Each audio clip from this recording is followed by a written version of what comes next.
बिस्मिल्लाहिर्रहमानिर्रहीम। अज़ीज़ तलबा व तालिबात, अस्सलामु अलैकुम। मैं हूँ आपका chemistry teacher Ehsan Afroz. Class ने हम केमिस्ट्री बाब नंबर 3। आज के लेक्चर में हम बाब 3 के मशकी सवालात के जो मुख्तसर सवालात हैं उनमें से आखिरी 4 सवालात को हल करना सीखेंगे। तो आएँ इसके लिए चलते हैं ग्लास बोर्ड की तरफ। सवाल नंबर 6 है, पीरियोडिक टेबल में ग्रुप्स और पीरियड से क्या मुराद है। तो ग्रुप और पीरियड की तारीफ़ें लिखते हैं सवाल नंबर 6 के मुताबिक। सबसे पहले ग्रुप्स की तारीफ लिखते हैं।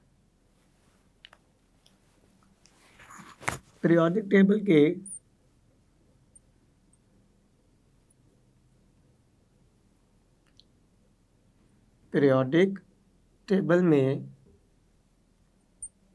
मौजूद अमूदी कॉलम्स ग्रुप्स कहलाते हैं। पीरियोडिक टेबल के अंदर जो अमूदी कॉलम पाए जाते हैं ऊपर से नीचे की जानिब, एलिमेंट्स की जो तरतीब है कॉलमों के अंदर, उन कॉलमों को हम ग्रुप के नाम से जानते हैं। पीरियोडिक टेबल में ग्रुप्स की तादाद 18 है। पीरियोडिक टेबल में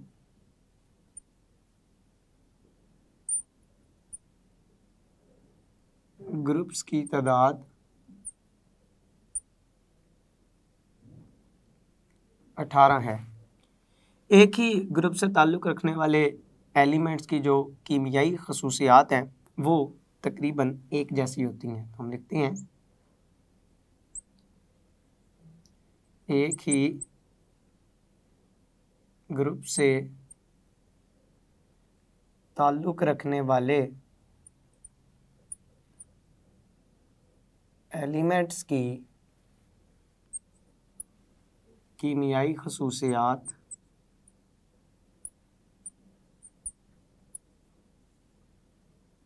एक जैसी होती हैं। एक जैसी क्यों होती हैं? क्योंकि कीमियाई खसूसियात का दारोमदार इलेक्ट्रॉनिक कन्फिगरेशन के ऊपर है और एक ही ग्रुप के तमाम एलिमेंट्स की जो वैलेंस शेल इलेक्ट्रॉनिक कन्फिगरेशन है वो चूँकि एक जैसी होती है, लिहाजा उनकी कीमियाई खसूसियात भी एक जैसी होती है। ये मैंने एक दो खसूसियात ग्रुप्स के हवाले से लिखी हैं उनकी तारीफ़ के बाद। इसी तरह से पीरियड्स की तारीफ़ लिखते हैं। पीरियोडिक टेबल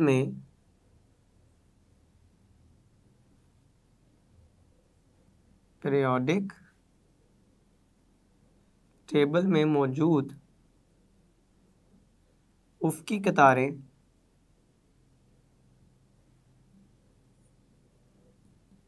पीरियड्स कहलाती हैं।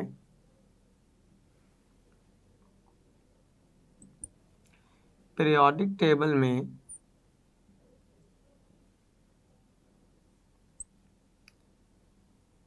पीरियड्स की तादाद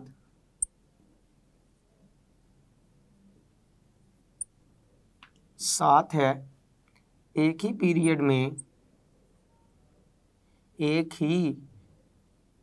पीरियड में मौजूद एलिमेंट्स की कीमियाई खसूसियात मुख्तलिफ होती हैं। तो ये हमने पीरियड के हवाले से भी एक दो खसूसियात और तारीफ़ लिखते हुए ग्रुप्स और पीरियड्स के अंदर फ़र्क कर लिए कि पीरियोडिक टेबल के जो उफ़क़ी कतारें हैं पीरियोडिक टेबल में जो ज़मीन के रुख हमें मिलती हैं, नज़र आती हैं 1 से लेकर 7 तक, वो पीरियड्स कहलाते हैं। जो अमूदी कॉलम है ऊपर से लेकर नीचे तक 18, वो ग्रुप कहलाते हैं। सवाल नंबर 7 है, एलिमेंट्स को चौथे पीरियड में क्यों और कैसे तरतीब दिया गया है। हमने वजह बतानी है कि एलिमेंट्स को चौथे पीरियड के अंदर क्यों तरतीब दिया गया। अगर हम चौथे पीरियड के अंदर एलिमेंट्स की तरतीब के लिहाज से बात करें तो किसी भी पीरियड के अंदर चूँकि शेल की तादाद बराबर होती है, सिर्फ पीरियड में बाएं से दाएं जाते जाते एक ही शेल के अंदर, उसी शेल के अंदर इलेक्ट्रॉन की तादाद बढ़ती चली जाती है, तो शेल की तादाद एक जैसी होने की बुनियाद के ऊपर एलिमेंट्स को एक पीरियड के अंदर तरतीब दिया जाता है। चौथे पीरियड के एलिमेंट के आखिरी शेल 4 होते हैं, आखिरी शेल की तादाद 4 है, मतलब 4 शेल्स चौथे पीरियड के एलिमेंट्स के अंदर पाए जाते हैं। चौथे पीरियड का जो आगाज़ है वो पोटाशियम से होता है। पोटाशियम से लेकर चलते चलते जो नोबल गैस आती है 18वें ग्रुप वाली, चौथे पीरियड से ताल्लुक़ रखने वाली, वो क्रिप्टॉन आती है। तो ये पोटाशियम से लेकर क्रिप्टॉन तक तकरीबन 18 एलिमेंट्स पाए जाते हैं चौथे पीरियड के अंदर। पहले 2 एलिमेंट का ताल्लुक़ एस ब्लॉक से है, अगले 10 एलिमेंट का ताल्लुक़ डी ब्लॉक से है, जबकि अगले 6 एलिमेंट का ताल्लुक़ पी ब्लॉक से है। तो चौथे पीरियड के अंदर अगर हम एलिमेंट की तरतीब को देखें तो ये 3 मुख्तलिफ ब्लॉक से ताल्लुक़ रखने वाले एलिमेंट्स मौजूद हैं यहाँ पे, एस से, पी से और डी से। और हमने कहा इनकी तरतीब हम किस बुनियाद के ऊपर देते हैं, आखिरी शेल की बुनियाद के ऊपर। चौथे पीरियड के तमाम एलिमेंट्स के अंदर जो बैरूनी शेल है वो चौथा शेल होता है, और उसी शेल के अंदर चूँकि इलेक्ट्रॉन का इजाफा होता है बतदरीज, इस वजह से हम एलिमेंट्स को चौथे पीरियड में इस मुनासबत से तरतीब देते हैं। तो हम लिखेंगे कि पहले नंबर पर तो चौथे पीरियड में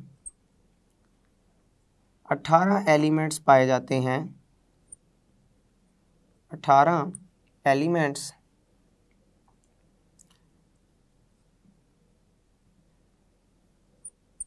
पाए जाते हैं। अगर मैं इन 18 एलिमेंट्स की तरतीब की बात करूं तो इन 18 में से जो 2 एलिमेंट्स हैं वो उनका ताल्लुक़ एस ब्लॉक एलिमेंट से है। जो 10 एलिमेंट है, 10 एलिमेंट उनका ताल्लुक़ डी ब्लॉक एलिमेंट से है, और जो 6 एलिमेंट हैं उनका ताल्लुक़ पी ब्लॉक एलिमेंट से है। तो इन 18 की जो तकसीम है वो कुछ इस तरह से है, 10 डी ब्लॉक से, 2 एस ब्लॉक से, 6 पी ब्लॉक से ताल्लुक़ रखते हैं। ये जो एस ब्लॉक वाले हैं ये 2 कौन कौन से हैं, इसमें एक पोटाशियम है और दूसरा कैल्शियम है। जबकि अगर हम बात करें डी ब्लॉक की तो डी ब्लॉक के 10 में से जो पहला होता है वो स्कैंडियम है, और जो 10वां होता है वो जिंक है। अगर हम पी ब्लॉक की बात करें तो इन पी ब्लॉक के 6 एलिमेंट में से जो पहला है वो गैलियम है, और चलते चलते जो छठा एलिमेंट आता है वो नोबल गैस है, और ये क्रिप्टॉन है। तो चौथे पीरियड के अंदर ये जो 18 एलिमेंट्स पाए जाते हैं, ये उन 18 एलिमेंट्स की मैंने ब्लॉक के लिहाज से आपको तकसीम बता दी है। अब सवाल ये था कि हम इनको कैसे तरतीब दे रहे हैं। तरतीब तो मैंने बता दी, एस डी पी 2 10 6, क्यों इस तरह से तरतीब क्यों दिया गया। असल में ये 18 के 18 जो एलिमेंट्स मौजूद हैं चौथे पीरियड के अंदर, इनके आखिरी शेल का अगर हम नंबर देखें तो वो 4 है। तो मैं इधर लिखूंगा कि इन तमाम एलिमेंट्स में, इन तमाम एलिमेंट्स का वैलेंस शेल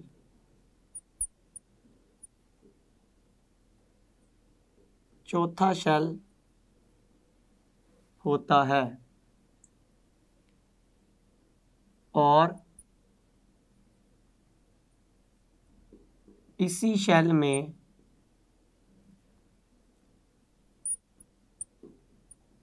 इलेक्ट्रॉन्स की तादाद में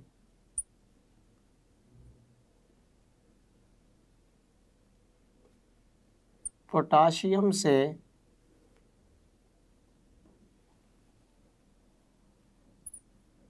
क्रिप्टॉन तक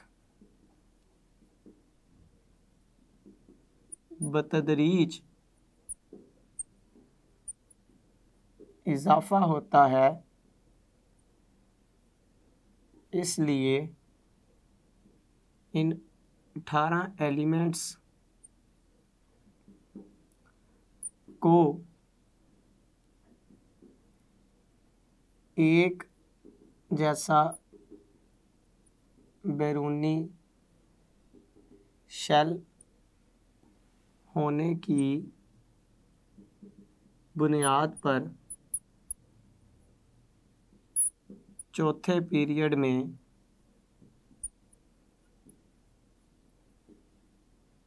रखा गया है। ये चौथे पीरियड के अंदर एलिमेंट्स की तरतीब की असल और बुनियादी वजह है।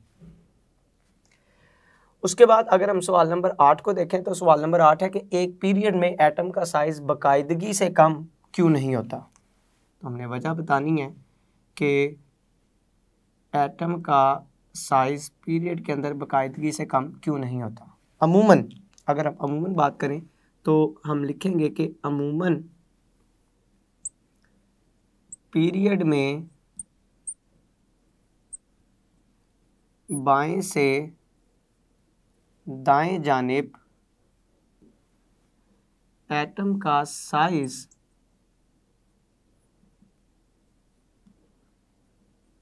कम होता है। अमूमन तो ऐसे ही होता है, लेकिन एटॉमिक साइज में ये कमी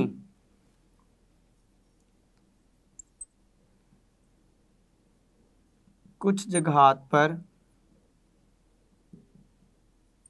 बतदरीज नहीं होती, जिसकी वजह शील्डिंग इफेक्ट में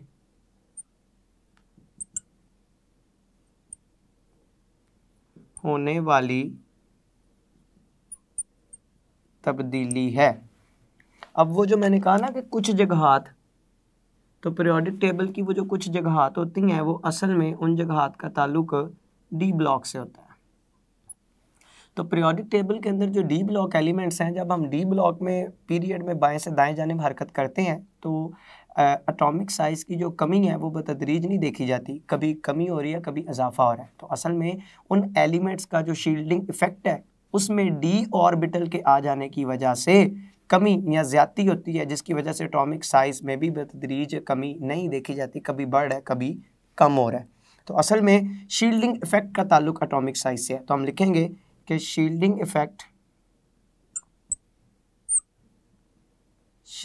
इफेक्ट के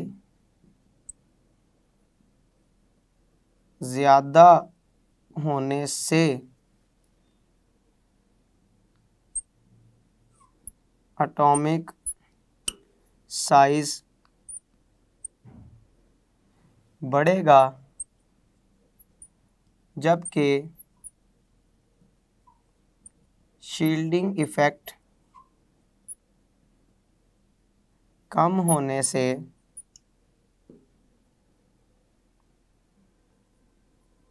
ये कम होगा। तो असल में एटॉमिक साइज़ के अंदर कमी जो बतदरीज तरीके से नहीं हो रही, उसकी असल वजह शील्डिंग इफेक्ट में होने वाली तब्दीली है, कभी बढ़ है कभी कम हो रहा है। इस वजह से एटॉमिक साइज़ के अंदर आने वाली कमी वो बतदरीज नहीं आती, और ऐसा रुझान ज़्यादातर डी ब्लॉक एलिमेंट्स के अंदर, जिनको हम ट्रांजिशन एलिमेंट कहते हैं, उनमें देखा जाता है। सवाल नंबर 9 है कि पीरियड में आयनाइजेशन एनर्जी का रुझान बताएं। तो सवाल नंबर 9 को हल करते हैं। हम पहले तो आयोनाइजेशन एनर्जी का रुझान बनाते हैं पीरियड के अंदर। तो पीरियड में बाएं से दाएं जानिब आयोनाइजेशन एनर्जी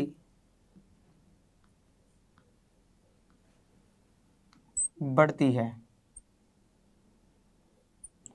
अगर हम पीरियड में बाएं से दाएं जानिब एलिमेंट का मुशाहिदा करें तो आयनाइजेशन एनर्जी में क्या होगा, इजाफा नज़र आएगा। अब आयनाइजेशन एनर्जी में इजाफा पीरियड के अंदर बाएं से दाएं जानिब क्यों होता है? असल में पीरियड में बाएं से दाएं क्या होगा, पीरियड में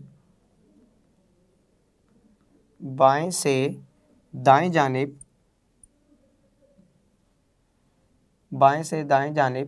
एटॉमिक साइज कम होता है, जिसकी वजह से न्यूक्लियर चार्ज वैलेंस इलेक्ट्रॉन के ऊपर बढ़ता है और न्यूक्लियर चार्ज के बढ़ने से वैलेंस इलेक्ट्रॉन का निकलना मुश्किल होता चला जाता है। इस वजह से आयोनाइजेशन एनर्जी भी बढ़ती चली जाती है, आयोनाइजेशन एनर्जी बढ़ती है। अगर आप सेकंड पीरियड के एलिमेंट की बात करें तो लिथियम, बेरिलियम और चलते चलते हीलियम तक आयनाइजेशन एनर्जी की वैल्यू में बतदरीज इजाफा आपको देखने को मिलेगा।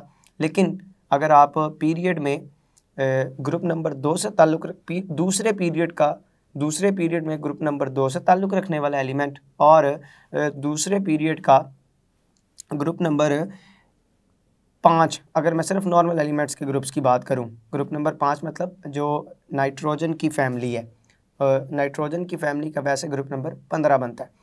तो ये ग्रुप नंबर 2 ग्रुप नंबर 15 से ताल्लुक़ रखने वाले एलिमेंट्स जो हैं वो थोड़ा सा मुख्तलिफ रवैया ज़ाहिर करते हैं। हम उस रवैये की बात नहीं कर रहे यहाँ पे, हम सिर्फ मुकम्मल तौर पर एक इफ़ेक्ट देखना चाहते हैं कि क्या होगा। तो पीरियड में जर्नल पीरियड के अंदर बाएं से दाएं जानिब जाते हुए आयनाइजेशन एनर्जी बढ़ती है और आयनाइजेशन एनर्जी के बढ़ने की वजह मैंने आपको बता दी है, एटॉमिक साइज़ का कम होना पीरियड में बाएं से दाएं, जिसकी वजह से न्यूक्लियर चार्ज बढ़ जाता है। न्यूक्लियर चार्ज के बढ़ने से इलेक्ट्रॉन का निकलना मुश्किल हो जाता है, लिहाजा ज़्यादा एनर्जी चाहिए होती है इलेक्ट्रॉन को वैलेंस शेल में से बाहर निकालने के लिए। अज़ीज़ तलबा व तालिबात, आज के लेक्चर में आपने सवाल नंबर 6 से लेकर 9 तक को हल करना सीखा है। मैं उम्मीद करता हूँ ये सारे सवाल आपको बखूबी समझ आए होंगे। आप इनको घर में अच्छी तरह से याद भी करेंगे, इनकी प्रैक्टिस भी करेंगे। अल्लाह ताला आपका हामी व नासिर है। अस्सलामु अलैकुम।